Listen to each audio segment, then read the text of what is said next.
I want to ask of the central government also Assam government अभी तक क्यों solve नहीं हो रहा है? हम लोगों को किस तरह से देख रहा हो आप लोग? बीजेपी के साथ हमारा बातचीत हुई। हमको उन लोगों ने कमिटमेंट किया था कि स्टेट में हमारे गवर्नमेंट आने दो, सेंटर में गवर्नमेंट आने दो, लेकिन हमारे असम में भी बीजेपी गवर्नमेंट आया, स्टेट सेंट्रल में भी आया, लेकिन हमारे जो मांगे इसको गवर्नमेंट ने नहीं पूरी किया है। तब भी हम लोगों का समस्या क्यों उन लोगों के समझ में नहीं आ रहा है? सरकार ने, दल ने पॉलिटिकल दृष्टिकोण से नहीं देखना चाहिए। हम लोग भी जनजातीय लोग हैं, इंडिजिनस लोग हैं, हम लोग भी इंडियन नागरिक हैं, हम लोगों को भी कॉन्स्टिट्यूशनल राइट्स मिलना चाहिए, क्योंकि ये सब अभी हम लोगों को नहीं मिल रहा है। हमारे मांगे पूरी नहीं होने से आने वाला चुनाव में एमपी सीट में हम जरूर 100% हम इसको हरा देंगे। असम में राभा असम ऑटोनॉमस काउंसिल नाम के एक ऑटोनॉमस काउंसिल है। उस काउंसिल को हम कॉन्स्टिट्यूशनल स्टेटस के लिए मांग करने के लिए उधर आया है। जो इंडियन कॉन्स्टिट्यूशन है उसके 6 शेड्यूल में इंक्लूड करने के लिए उधर हम धरना पर बैठ रहा है। और दूसरा मांग है कि वहाँ पे जो काउंसिल पे जो स्टेट से जो फंड जाता है वो पॉपुलेशन बेस नहीं है। हम मांग कर रहे हैं कि जो फंड जाता है वो पॉपुलेशन बेस से जाए, ये हमारे मांग कर रहे हैं। और जो एनईपी के हिसाब से वहाँ के राभा शिक्षार्थियों को प्राइमरी एजुकेशन तक इसको हम मीडियम ऑफ इंस्ट्रक्शन मांग कर रहा है। ये राभा समाज जो है कितनी संख्या होगी आप लोगों की मेघालय? ये राभा असम ऑटोनॉमस काउंसिल मेघालय में नहीं, असम में राभा असम ऑटोनॉमस काउंसिल में 6.5 लाख और अदर डिस्ट्रिक्ट में भी है।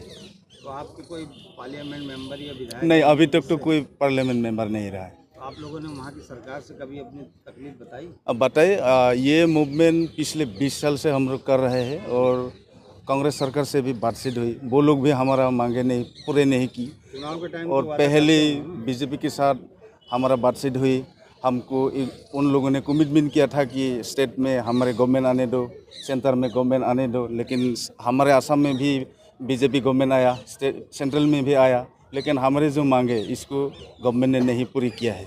तो इसलिए हम इस टाइम यही बोलना चाहते हैं कि हमारे मांगे पूरे नहीं करेंगे तो आने वाला चुनाव में हम लोग राभा कम्युनिटी या राभा असम ऑटोनॉमस काउंसिल के जितना सारे वोटर्स है, हम लोग ये उन दल को हम वोट नहीं करेंगे। समस्या कहाँ खड़ी हो जाती है कि राभा की बात नहीं सुनी जाती? समस्या ये है गवर्नमेंट ने हम लोगों को पॉलिटिकल वे से देखते हैं। हम लोग वहाँ के इंडिजिनियस है, हम लोग भी भारतीय नागरिक है, इस दृष्टि से हमको नहीं देखा जाता है। उन लोग सिर्फ देखता है कि राभा लोगों का प्रॉब्लम सॉल्व करने से हमारे सीट कितना मिलेंगे, हमारे विधायक हमको कितना मिलेंगे, इस हिसाब से हम लोग देख रहे हैं। हम इसलिए मांग कर रहे हैं कि हमको सरकार ने, दल ने पॉलिटिकल दृष्टिकोण से नहीं देखना चाहिए। हम लोग भी जनजातीय लोग हैं, इंडिजिनस लोग हैं, हम लोग भी इंडियन नागरिक हैं, हम लोगों को भी कॉन्स्टिट्यूशनल राइट्स मिलना चाहिए, हम लोगों को भी अच्छे से शिक्षा मिलना सुविधा करना चाहिए, हम लोगों को भी अच्छा पीने वाला पानी देना चाहिए, क्योंकि ये सब अभी हम लोगों को नहीं मिल रहा है। 2024 आने वाला चुनाव है, हाँ, लोकसभा का, उसमें कैसे आप लोग? लोकसभा चुनाव बोलने से हमारा ज़्यादा वोटर्स है गुवाहाटी सीट में। हाँ, गुवाहाटी सीट में अभी क्वीन ऊर्जा एमपी है, इसलिए क्वीन ऊर्जा को हम लोग अलायंस पार्टनर के हिसाब से सभी राभा असम वासी ने हम लोग वोट किया था, लेकिन हमारे मांगे पूरी नहीं होने से आने वाला चुनाव में एमपी सीट में हम जरूर 100% हम इसको हरा देंगे। जो सरकार, जो दल हमारा बात नहीं सुनेंगे उन लोगों के साथ हम लोग नहीं है। हम लोग कोई पॉलिटिकल पार्टी का मेंबर नहीं है, हम लोग तो एसयूबीएस ऑर्गेनाइजेशन है। तो इसलिए जो दल और जो सरकार हमारे मांग को मांगे पूरे करेगा उन लोगों के साथ हम लोग हैं, या बीजेपी हो या कांग्रेस हो या अन्य राजनीतिक दल हो। Thank you sir. Thank you. मैं दीपांकर राभा हूँ, vice president of all Rabha students union. Sir, जो समस्याएं अभी लेकर के आप लोग यहाँ पे जंतर मंतर पे आए और इसके पहले भी आप लोग अपने अपनी बातों को कहने की कोशिश किए, लेकिन आपको नहीं लगता कि जिस तरीके से आप लोग अपनी आवाज़ को बुलंद करते हैं सरकार की तरफ से कोई जवाब नहीं आता? हाँ, वही तो ना, इसलिए तो हम दिल्ली आया है, क्योंकि जो मुद्दा है तो बहुत पुरानी है, तो तभी भी अभी तक एक भी सोल्यूशन नहीं हो रहा है। We are gathered here for the safeguard of this community. I have already told about it that the area where we are dwelling, the area is not safe. the area is unsafe. It is already declared by the central government of India. They already known about it. But till today, after heavy problem of this region, till today they did not come forward to solve it. Why? What is the reason behind of it? I want to ask of the central government, also Assam government, अभी तक क्यों solve नहीं हो रहा है? हम लोग को किस तरह से देख रहा हो आप लोग? तो हम लोग इंडिजिनस ट्राइब है, we are aborigine tribe of this state. तो हम लोग का अलग कल्चर है, रहना खाना पीना जो है, तो अलग तरीक़ा से हम लोग का एक कम्युनिटी के लिए जो चाहिए सब कुछ है. Till today I give you one point. Till today Rabha community का जो मीडियम है अभी तक नहीं हुआ है. सो हम लोग वही मांग कर रहे हैं कि नेशनल एजुकेशन पॉलिसी की जो मुद्दा है, जो रूल्स एंड रेगुलेशन है, वहीं पे हम लोग का भाषा को इंक्लूड कीजिए as a medium in primary education. देखिए, जो आपका एक फंडामेंटल राइट है और जिस तरह की आप भाषा की लड़ाई भी कर सकते हैं, क्योंकि भाषा की लड़ाई हम लड़ रहे हैं, लेकिन फिर प्रॉब्लम कहाँ पे आ रही है? जब यदि आपकी लिटरेचर हो और कल्चर हो तो फिर आपको तो मिलना चाहिए. हाँ, हुई तो हम लोग पहले से भी ओरल लिटरेचर है. ओरल लिटरेचर है, बाद में रिटन लिटरेचर हो गया. तब भी हम लोगों का समस्या क्यों उन लोगों के समझ में नहीं आ रहा है? सर, आप जंतर मंतर पे आ जाएं, सरकार को अपना मेमोरेंडम भी देंगे, सरकार को सूचना भी देंगे, भाई मुझे राभा समाज जो आपकी मांग है वो पूरी हो. अगर नहीं पूरी होती तो आप लोग अगली रणनीति आप लोग क्या? हाँ, इसके लिए हम लोग पूरे तैयार हैं. 2024 में चुनाव आ रहा है, उसके बावजूद में एक एरिया हम लोग के बीच में होता है, गुवाहाटी जो लोकसभा समष्टि है.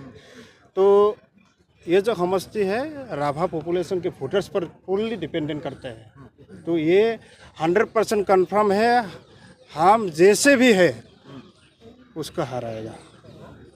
आज जो है जंतर मंतर की इस मंच से सरकार को क्या संदेश देंगे? सरकार से अपनी अपील कैसे करें? हाँ, वही तो हम वही अपील करते हैं, क्योंकि ऐसे शेड्यूल ट्राइब हम लोग जो जैसे पुरानी जनजाति है, जो हम लोग का अलग तरीका है, अलग भाषा है, अलग कल्चरल है, तो इसके लिए हम आपको इंडियन गवर्नमेंट को अपील करते हैं जे जितना हो सके जल्दी बिफोर 2024 ये जो मुद्दा हम लेके आ रहे हैं ना, ये एक सलेक्शन की तरीका से एक बातचीत कीजिए, उसके बाद देखा जाएगा. अच्छा, आपके साथ कुछ कल्चरल जो चीज़ें हैं उसको कितना नुकसान पहुंच रहा है?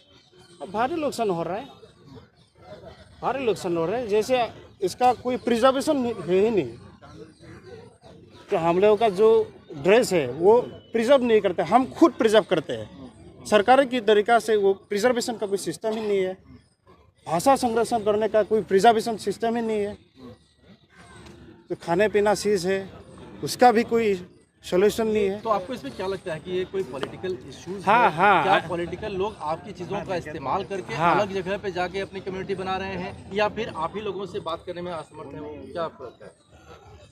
I don't know what is the reason of it, but I think there is the reason behind of it, which could be a politics reason. Okay, so what do you think in NEP 2020, why are you demanding your language is not settled in the NEP? National Education. ये तो government का चीज़ है, क्योंकि हम लोग community के हिसाब से भाषा के लिए जो है सब कुछ है, पर उन लोग वो they don't come forward to solution. Your movement is going on last 20 years. Still आपकी बात पहुंच नहीं पा रही है. So what is the problem? इसलिए तो हम लोग को एक प्लानिंग बना के रखा है, पूरा तैयारी में हम लोग है. बिफोर MP इलेक्शन के पहले से ये मुद्दा सॉल्व नहीं होना. अगर आपका जवाब अगर नहीं मिलता है 2024 के इलेक्शन से पहले, तो आप सरकार को जवाब देंगे? हाँ, डेफिनेटली, श्योर. सर, वो आपके साथ महिलाएं हैं, उनसे महिलाएं वो आप लोग आगे आ जाइए. ये बताइए क्या नाम है आपका? गोविता राभा, निखिल राभा महिला परिषद आधानंदन पालिका. थोड़ा तेज बोलो. तो क्या लगता है कि महिलाओं की स्थिति आपकी तरफ क्या है? क्यों नहीं सरकार आखिर ध्यान दे रही है? হয় এয়া আমি এক ৰাজনীতিৰ পাকচক্ৰ বুলি ভাবোঁ কাৰণ আজিলৈকে ৰাভা হাছঙত 6 শিডিউল দিব নোৱাৰাৰ কাৰণ এইটোৱে যে আমি আজি 18টা বছৰ ধৰি আমি সংগ্ৰাম কৰি অহাৰ ফলত আমি আজি 6 শিডিউল পাবলৈ এইকাৰণে বাধ্য হোৱা নাই কাৰণ ইয়াৰ ৰাজনীতিত কিবা পাকচক্ৰ এটা চলি আছে এয়াই আমি ভাবোঁ। नेशनल दस्तक की आपसे गुजारिश है कि अगर इसको बचाना चाहते हैं तो नेशनल दस्तक को सब्सक्राइब करने के लिए रेड कलर के सब्सक्राइब बटन को दबाएं, फिर बेल आइकन की घंटी दबाएं। नेशनल दस्तक को बचाने के लिए बहुत ज़रूरी है कि हर खबर को शेयर करें, लाइक करें, कमेंट जरूर करें।